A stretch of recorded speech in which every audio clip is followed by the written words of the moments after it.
Hey guys, welcome to the pod. The Pea Pod. I'm Ladle, And I'm Peas. and we've got a full ladle of peas just for you. So let's get to it. I think I said Pea Pod. It doesn't matter. Hey guys, look at the Pea Pod. The Pea Pod. That's what Hey guys, look at the Be bad. I hope that's not offensive. It's loving. It's an admiration of the way that he speaks. We should He's have so him much on at better some than- point. Well, he should. Okay, anyway, Anyway, today for our scripture, you're not going to ask them how they are? oh, how are How you? are you? It's good to see you. Welcome back. It's good for you to see us. Yeah. Or hear us. Or both. Or both. Both. I hope you guys had a great weekend. Yeah, man. Fall break is right now. No. Yes. No. No. But we're recording it right before fall break. It'll be Founders Week when this Yeah. comes out. Founders Week. It will? Yes, the Yeah. Monday of Founders Week. For those moody people out there. Founders Week is really only 3 days these days. Yeah. Not even 2.5. 2 and a night. Because it starts, first session is Wednesday night and then Thursday and Friday. Yeah, Thursday morning, Thursday night, Friday morning, middle of the day and night. Yeah. Yeah. My favorite's going on Friday. Cool. Sick. Mhm. All of 'em? The whole lot of 'em? To my knowledge. Wow. Exciting. And maybe some people from my church. But anywho, for our scripture, we're gonna have Genesis chapter 39. 39. Now, this is a story about Joseph, at least part of it. And a quick overview: Joseph was born into a tribe of, a family of 11 other kids, and his father is Israel. What was Israel's other name? Why can't I think? Isaac? Was it Isaac had 12 kids? I don't remember how the patriarchy goes. Abraham, Isaac. I don't know, man. Okay, I don't remember. But anyway, I can go back and look. okay, well, Joseph had a dream. God really liked him and blessed him and gave him a bunch of dreams, which really upset his family, his brothers, because they thought he was just being mean and overpowering. And so they threw him into a hole in the ground. And wait, or is that just the VeggieTales version? I don't remember. Either way, he gets sold into slavery, goes to Egypt, and this is kind of the story where he's in Egypt right now.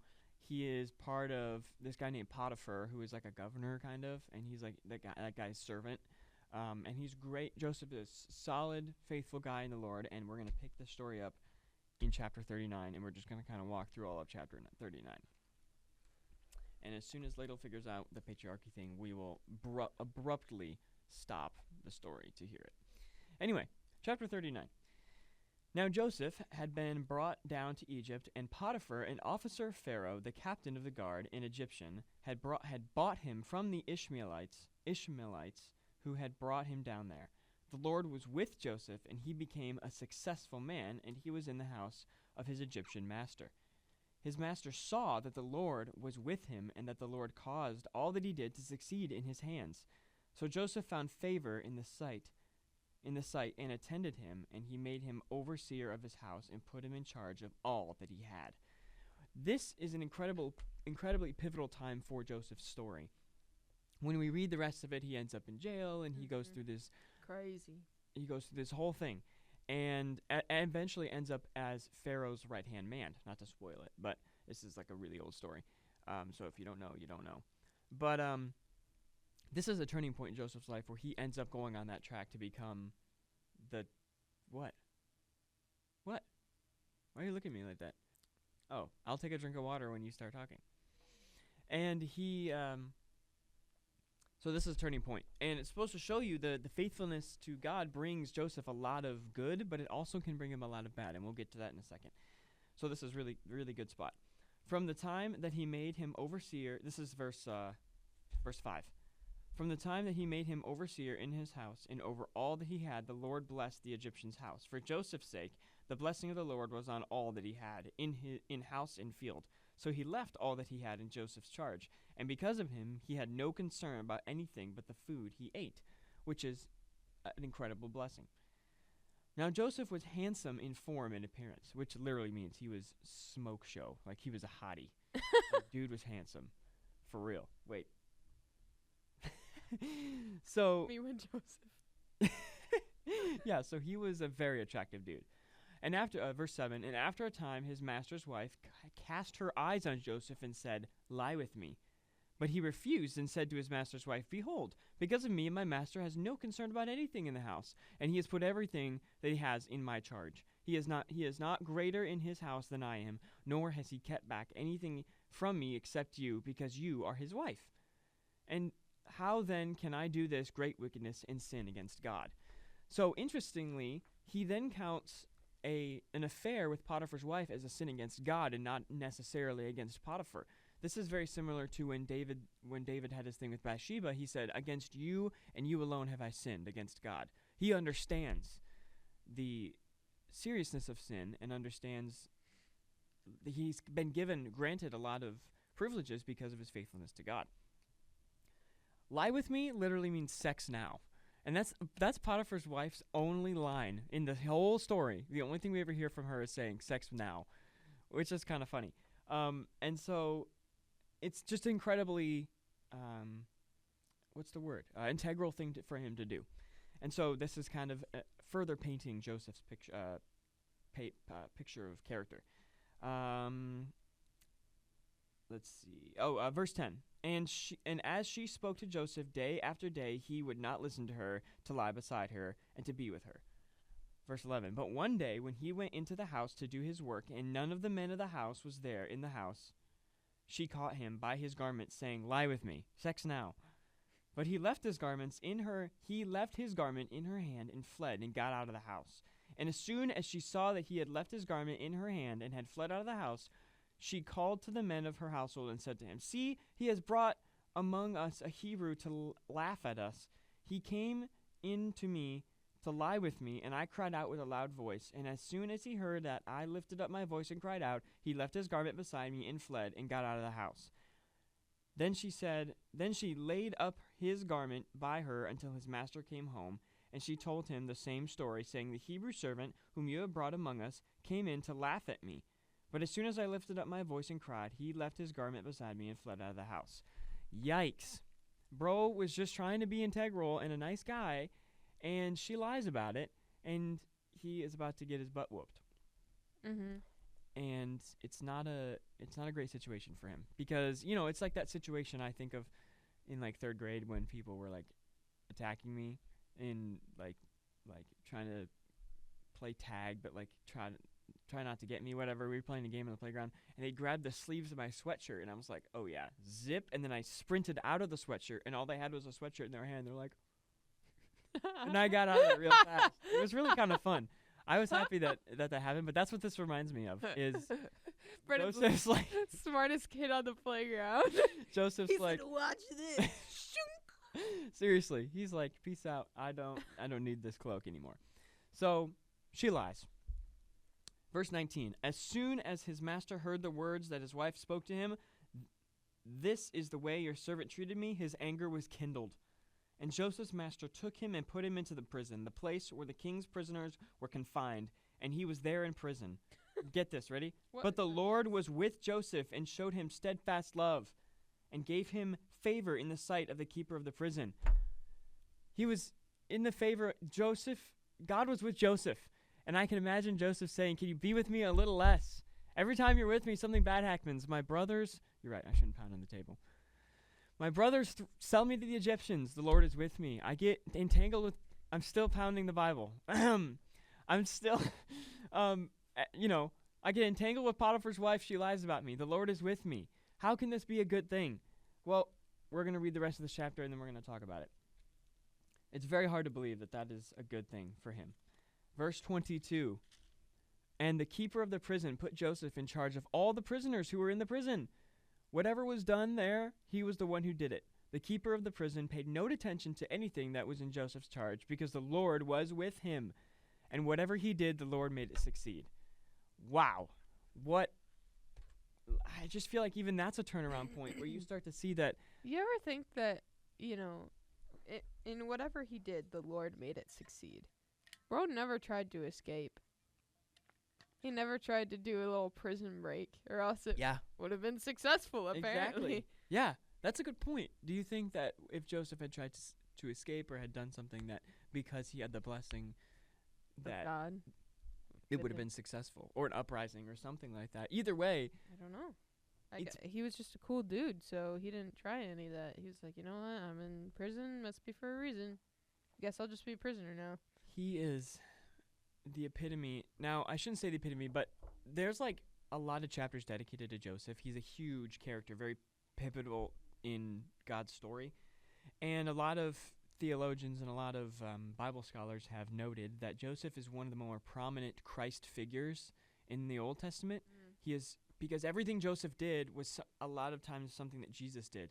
Jesus was very humble, like Joseph was. He accepted things. It was just a prefiguration of Christ. Well, every time some new hotshot biblical figure was born, the people of the Old Testament were like, oh, "Is this the guy?"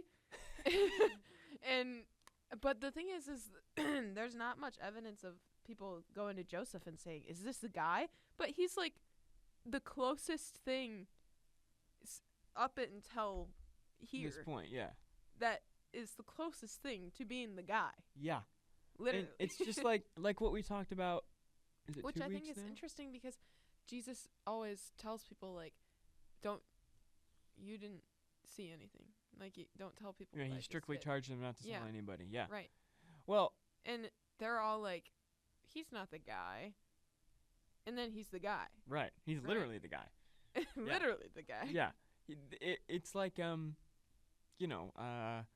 like we talked about the Spy Kids thing where they had the guy who was supposed to be the hero of the story, but then the main character is actually the guy, but nobody expects him to be the guy because he's small and meek and whatever, and everybody expects the guy to be a big Roman shoulder. What? You meek turnip? Yeah. Whatever. I'll get to that in a second. Everybody expects the guy to be some big Hebrew general who will take down the Roman oppressors, and that's why when Jesus steps onto the scene and he gets crucified, nobody thinks he's the guy who is bringing salvation. Nobody expects that to happen. It's the same thing with Joseph. He's in jail, he's being accused, but then every time that happens, he bounces back. And he's now he's in charge of the prison. Then he's going to be, he was in charge of Potiphar's place. He's in charge of prison. Then he's going to get in charge of second hand of Egypt. And so it's just a testament to the faithfulness that Joseph had to God. And then in return, the faithfulness God had to Joseph throughout his entire life. I mean, chapter 50, the last part of Genesis, one of the last things that is in the book of Genesis is Joseph saying to his brothers, after reuniting with him, he says, "You meant this for evil, but God meant it for good."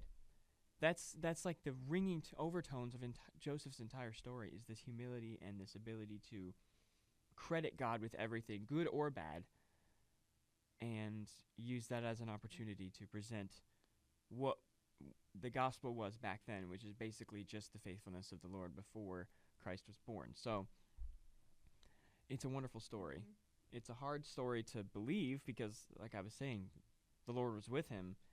But every time he said that, something bad was happening, and it was hard to believe. But it's a perfect example of what we need to do. Mm-hmm. And this is a passage that I feel like I can see New Testament reflections in it more, stylistically. Because Paul tends to be very, blatant in his writing, and he'll repeat things multiple times to get his point across. And I don't know if there's much more of a blatant point than this sentence, which is, "And Joseph's master took him and put him into the prison, the place where the king's prisoners were confined. And he was there, in prison." Yeah. Bro stated 3 times that he's in prison. Prison, yeah. So, I don't know, that just reminds me of a way that Paul would write that. And it's just interesting because a lot of times you see reflections of the Old or New Testament within each other through like what's happening or the story. But I think that as a Bible student in our classes, we kind of get a different perspective of, okay, but how about the author's stylistic writing? That's similar or very different. And there's like these, like, there's the inner workings within the text, and then there's the inner workings like outside of the text too. And so I just think that's really cool. It is cool. Thank you for sharing that. And I think I wouldn't have realized that had I not been at Moody. I think I only was able to see the inner workings within the text prior to Moody because I never really knew anything about the authors or anything about anything other than what was directly written on the page. You know what I mean? There was like, I had no historical context or geographical context or whatever it may be. It was just like, this is it. Yeah. And so it's cool that there's more than that. I agree. I'm out of ideas, though. That's it. I'm dry. Oh. You don't want to talk more about Potiphar's wife? Potiphar's wife is doo-doo dog water.